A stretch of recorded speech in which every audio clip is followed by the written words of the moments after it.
So I attended the Canadian International Auto Show happening in Toronto this past Thursday for Media Day. Was lucky to get in and peruse the selections.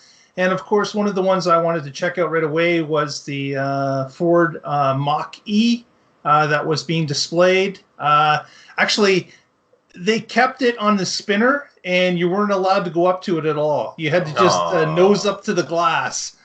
So took a couple of photos of this was actually the GT model, and it was explained that the car was actually a pre-production vehicle. That's why they weren't letting anybody get in it or even open the doors. It was just to be on the wheel and look pretty, and that's all it was. Metal, right? Not styrofoam. It was metal, though, Paul. I was able to get close enough to see that. Yes, it was definitely a metal car. Absolutely. Yeah, the pre-production hand-built Mach-E that was not available for a deep inspection was white at the Chicago Auto Show. But yes, it was explained that no, you're not allowed to touch it. No, you're not allowed to open the doors. And no, it's not a production vehicle. Also, Mark, I don't want to ruin anything for you. The wheel covers because they don't look like they didn't have any. Yeah, but you know, if you take the sign that says "Stay off" of the display, you can get on the display. It's just a sign. Knock the sign down and then get on. They were really guarding the entrance to the stage, Tony. It was amazing. They had a representative standing in front of the stairs the entire time. Oh man! So the GT is the one that comes without the body-colored nose thing that looks like Neo from the Matrix. That is correct. Mm-hmm. I like that one better. So it was an impressive-looking car. I tried to get someone to go up and actually take a photo of the inside. They wouldn't even do that. Even the representative wouldn't do it. So it was interesting that it was just a display model. But it was impressive looking for what it was showed at the auto show. So, will it make everyone hate me more if I say that I have actually sat in that very blue one? Really? Nice. You were in the blue one at the LA show, yeah. Oh no, man! No, Ed, it will not. He threw away the sign, "Do not enter." I have my buddies in big oil, pull some strings and. Is that what's required? Okay, I didn't know. Yeah. Okay, how was the size like in person? How was it? It was much larger than I thought in person compared to photos. So it looks like a fairly large. I wouldn't say it's quite as large as maybe the Audi E-Tron size-wise, but it was a very it was bigger than I expected to be honest, Casey. Do you think we can get Russell in one? Absolutely, Russell would be in. No problem. No guys, I don't want to ruin too much or come off to hey, look at this, but hey, look at this. At the Chicago Auto Show, not only were we allowed to open the door. Oh, God. So this is my friend Andrew trying to open the door. And the neat thing is there's a capacitance button right here. It's not an actual push button, it's capacitance. So was it locked? And since he didn't have the fob, he couldn't open it. Oh, okay. She could. He was a ghost. Would it work if you're wearing gloves, like in Canada? Oh, I don't know. No way. So I wasn't allowed to touch anything, but I was allowed to lean. Oh, nice. That's a good lean. Yeah. I like the styling there. I don't know about the knob, but the rest of it's all right. If only you had friends in big oil who could let you actually sit in the car. I know, right? So when do you think they'll hit the volume there, Mark? Well, they did say that the initial rollout is 50,000 vehicles. They say there's 3 vehicles in that 50,000, and the first release version has been sold out, but they won't tell us what that number is. A white one, and what's the other color? Well, there could be, Paul, but they will not tell us the number of that first run as to that the one that's sold out. They won't break it down. They just say 50,000 overall for 2020 or the fiscal year after it was released. So yeah, this is awesome. This is exactly what we've been asking for, is for the OEMs, the car makers, to make awesome EVs. And here they are doing it. It's a nice looking car, nice long range. Cool. Finally. I'm so happy. And they're even launching with like 5 different models. It's not just, here's the one. Yeah. You know, the 5 models with different packs, different ranges, different, you know, enough differentiation that it's like going to market with 5 different EVs in a way. But they haven't said anything about distribution, like if every Ford dealer will be able to sell it or only special dealers or. Yeah, my dad's kind of trying to figure that out because he wanted to put a deposit down. But the speculation was that Europe actually got a bigger cut of the percentage than we did. Interesting. Well, yeah. They have tougher emission standards than we do. Yeah. And more incentives and really expensive gas. So. Yeah. Mm-hmm. Yeah. All right. So, Mark, I know you saw other cars. Absolutely. I saw Ford's supercharger, which I have a picture of it here. It's not a supercharger. It's their version of a charger. It looks very much like, you know, the typical Tesla outside view. But what I found interesting was that they talked about charging network in the bottom left-hand corner of this picture. They have a map of North America showing all these dots. And basically, they indicate that this is North America's largest charging network. Now, this is not Ford's charging network. This, of course, is basically a plug share map where they're plotting different points from different networks. So it was questionable as to whether or not this is obviously not their network, but they're buying credits on other people's networks to help customers along. Is there one in Saskatchewan? There could be, Paul. I think there might be one. That looks like maybe not. So it sounds like you know, one manufacturer who shall not be named is saying, if you buy our car, you can charge it all of our infrastructure spots. Ford is taking another approach and saying, if you buy our car, you could charge at any one of these. Spots. Any of other people's spots. The largest charging network in North America, apparently. Built by other people, yes. Built by others. That's a network of sort of. Yeah. And Tony, as at the Chicago show, the RAV4 Prime made its introduction for the Canadian market as well.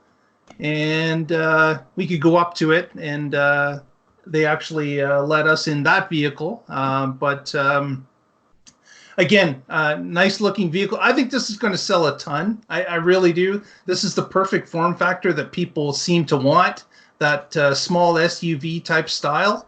And having enough EV range for having enough EV range to actually make it worthwhile is going to propel the sales of this vehicle. I think they're going to have a hard time keeping them in stock. I don't know what the actual allocation will be at this point, but this vehicle is going to be a hot commodity as far as I can see. I bet you Toyota sells more RAV Primes than Ford sells Mach-E's in the first year that they come out. Probably. Well, So I'm not sure. Are there fill doors on both sides, like the Prius Prime and Prius Plug-in? Yes. And do they, since this has a bigger battery, do they take DC charging or still no? No DC charging. No. Now, did you say you were able to get inside? They had the door open. There was a person that was inside of it. We were kind of rushed, so we didn't actually get inside, but somebody else did. Okay, because right now my biggest question is the cargo and how well they've been able to stash the battery without impinging on the cargo area. Because as I made a comment in my video review of the RAV4 Prime at the Chicago Auto Show, which if you haven't seen, there's an eye in the upper right corner that just popped up, and you can click that. So thinking of the Prius to the Prius Prime, the Prime battery took up so much space that the cargo area is like 2 inches higher, and it ruins the whole smooth transition when the seats are folded. And so the only mystery in my mind is how well they've done the battery in the RAV4 Prime. So on the Prius, they didn't just fill in like the underfloor where the spare tire would go? And no, the trunk deck is noticeably higher because of the battery. Mm-hmm. Hopefully they did it the way we want to expect on this one. Yeah, I'm hoping it. There should be plenty of room in the back there for battery space. Yeah, I don't know that it's. I realize that we car geeks get really excited about a 2-inch height difference in the floor. But if you can't pack a stroller in it. Okay, if you can't put a stroller or a child seat doesn't fit, I get that. But this is sort of like last week I was at the Toyota all-wheel drive event, and there were a few journalists that kept harping on them like, well, is this any taller? Is the Camry all-wheel drive? Is it any taller than the regular Camry? And I'm just like, it's a fucking Camry. like are they going to go off-roading? It's not. If you're going to go off-road, you get an off-road vehicle. It's a Camry. The idea of all-wheel drive isn't to make it all-terrain. It's to make it a little more stable. Right. And I get that. Yeah. I got it. The original Camry hybrid, for instance, had a crappy trunk because it was all batteries. It was small. Right. Little porthole of a seat. I don't know that a 2-inch difference in a floor height is going to make a huge. That's just my opinion. Not an SUV, if you're but in a small sleeping in the sedan, back. or if you're sleeping in it. Yeah. Okay, sorry, Mark. We keep It's interrupting. just sort of an indication that it's an afterthought and not designed for it. Yeah. Another point of interest was at the GM booth. They had a few bolts that were there, but one of them had the GM bicycle that they had a naming contest for mounted to the roof. So this was an electric bicycle that GM made custom. Man, it was ugly. It was an ugly looking vehicle. I wouldn't be caught dead driving this bicycle. It was that ugly. Yeah, What did they name it? The 417 kilometer range is the combined range of the bicycle and the car. Before you pass out. No, that was just the bullet, Paul. But good thinking on that. So if the bolt dies, you got to get out and ride the bike the last 20 miles. I was powering the bolt. Oh man, all sorts of bad jokes available for this car. But I see a new Peloton promotion working in there somehow. Well, what name won the contest? Charge your car. Yeah, exactly. Get a workout and charge your car. Yeah. So that was kind of interesting to see, and of course the Porsche Taycan was available. Actually, a few of them were on display at the show, and man, beautiful looking car. Very low. Surprising how low the car is. Like it's certainly lower than what I was expecting. Standing beside it, it almost felt very much like the Tesla Roadster. That kind of small roof line, low to the ground, sleek. But I was able worthless because it can't off-road like a Camry can. See? The all-wheel drive Camry, right? But it was very interesting to sit in. Very sports car-like. Was Bill Gates just bought one? Yeah, it was certainly the vehicle was it was upper end. You could definitely tell that just by sitting in it, which is no surprise. It is a Porsche. It has some of those Porsche attributes certainly in this car, and it wears it very well. It's an expensive car, obviously, but it was impressive in person. Did they have the pricing in Canada? Like, is it 3 million Canadian or something? Yeah, it's about 3 million Canadian. No, it's it's like you're getting close to 200,000. Right. The other thing that I found interesting about this auto show compared to last year was there were a lot more concepts that were EV than last year. There was not a lot of brand new cars that came out. There was, for example, this BMW Next. This one was very almost paper mache. Like it had very striking lines. You could almost like the angles were very sharp on it. But what was interesting was, that it was very. It almost looked like fake. Like just looking on the outside of it, it was almost like it was rushed. But again, there were a number of different ones that were in the show. It didn't look styrofoam, did it? It wasn't quite styrofoam, no. But there were some issues with it just looking at it. The Infinity Inspiration was again another concept. No touch, just you can see in this picture there's an absolutely massive dash. It stretches all the way across almost the whole dash, maybe 3/4, with multiple screens that meld into one. So that was kind of interesting. This Bugatti is not obviously with the tailpipes, it's not an EV, but this was a showstopper. They had this on its own turntable.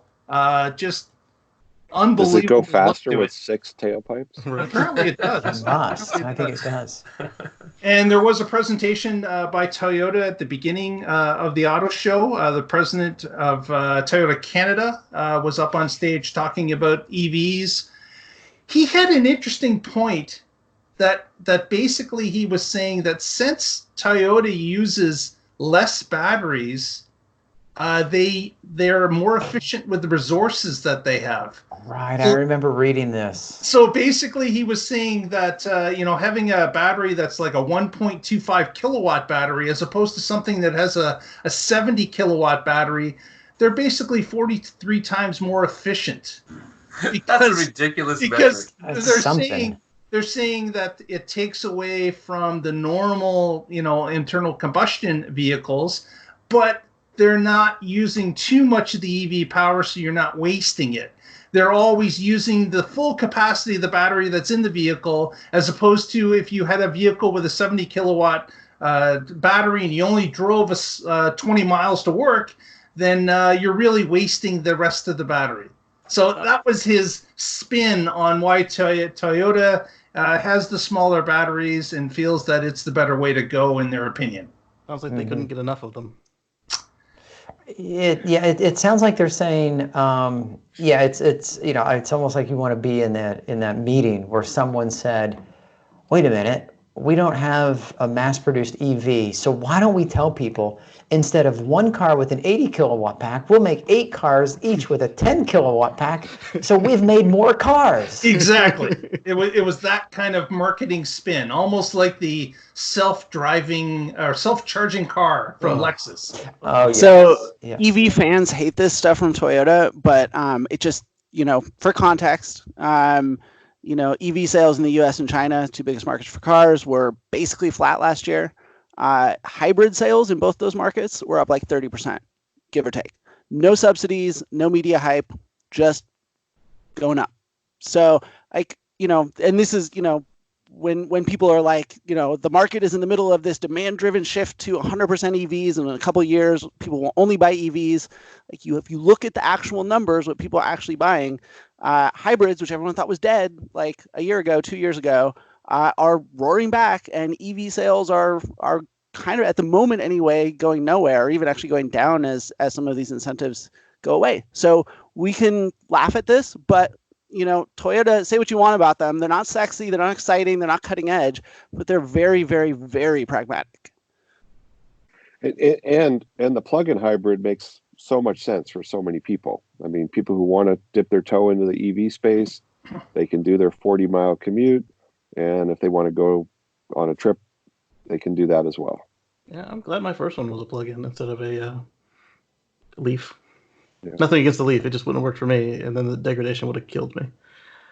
I mean, I think that RAV4 Prime is gonna sell like crazy when it hits the street. I do too. I definitely agree. So you brought up the point that a lot of the manufacturers either had EVs or concept EVs. And at first glance, I would think that would be for 2 reasons. One is that a lot of the countries of the world are end-of-lifing fossils, and then 2 is that as a designer, you get more freedom when you don't have to package around that ice. Definitely, I can see that some of that, the freedom thing, definitely, because they've got a really open palette to work with. If you've got a skateboard design, which everyone seems to be going towards, especially with EVs developed from the ground up, it's all that skateboard type platform and allows you that freedom to design whatever you really want on top of it. But it was interesting to see that there were a lot of the EVs that were being displayed were the ones that were last year. There weren't a lot of brand new, besides the Taycan, beside the Mach-E. There was a lot, Nissan came with their standard Leaf, and Chevy is there with their Bolt, and the common ones were there again. It just seemed a little bit pulled back from last year, where last year it seemed that everything was EVs, and this year it wasn't quite that as much. So as Ed was saying, there may be some sort of a little bit of a pullback based on what people are seeing sales wide, because we know that really Tesla is the only one that's selling gangbusters compared to the other EV sales, especially in 2019. You had mentioned more concepts than usual. Any other takeaways? Anything surprise you? Anything catch you off guard? No. The concepts were really common, Tony, as you and I had discussed last year. Every concept seems to have suicide doors and. More glass than it's possible to put on the side of a car. Those type of things are concept driven, and that's really a lot of it that we saw there. Again, just very much the same from a concept side of things. And how was the Faraday Future booth? Oh, that was really interesting. It was painted in invisible paint because I didn't even see it. Wow, blended right in. And another side note on Tesla, they were there displaying, and what it said in the program was that Tesla was going to have some sort of a announcement at 3 p.m. It didn't say what it was going to be. It was TBA, and we went to the Tesla booth for that time, and there was no announcement, and there was no explanation as to why there was no announcement. Free popcorn. We were really hoping that it was maybe going to be that Model Y that's been spotted in town now for a couple of weeks, but that was not the case. That would have been cool. Wow. That's so Tesla. Did I say that? I'm sorry. Elon time. Yeah. Yeah, but they got you to come. They got us to stand in front of the booth. They got you to come stand around. Yes. Look at the crowds. That's when their photographer was there shooting the publicity shots. Look at all the people storming our booth. Yeah. Oh my God, that's so funny. I admit I would do it that way if it was me. So just wait; those pictures will come out soon. Yeah.